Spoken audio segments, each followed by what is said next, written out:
हाम्रो समाजमा sexual harassment यति कमन छ कि धेरै जसो मानिसलाई त यो सामान्य कुरा हो जस्तो लाग्छ। तर धेरैलाई थाहा नभएको कुरा चाहिँ के हो भने जवानीको जोशमा गरेको एउटा सानो गल्तीले 3 वर्षसम्मको लागि जेल जीवन बिताउन पर्न सक्छ र कतिपयलाई त आफूले गरेको कामले कति ठुलो ह्यारेसमेन्ट भएको छ भन्ने पनि थाहा छैन होला। कुनै पनि व्यक्तिलाई उसको मन्जुरी नहुँदै पनि करणीको आशय राखेर कुनै दुर्व्यवहार गरियो भने त्यो सेक्सुअल ह्यारेसमेन्ट हो। कसैले करणीको आशयले जुनसुकै अमर्यादित कार्य गर्छ भने त्यो सेक्सुअल ह्यारेसमेन्ट हुन्छ।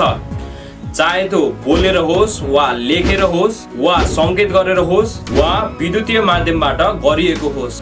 सेक्सुअल ह्यारेसमेन्ट महिला, पुरुष वा थर्ड जेन्डर सबैलाई हुन सक्छ, तर अधिकांश रूपमा महिला नै पीडित हुने गरेका छन्। यस्तो कसुर गर्नेलाई बढीमा 3 वर्षसम्म कैद हुन सक्छ र बढीमा 30,000 रुपियाँसम्म जरिवाना हुन सक्छ। अबदेखि बाटोमा हिँडिरहेकी युवतीलाई जिस्क्याउन भन्दा पहिला आफैलाई प्रश्न गर्नु।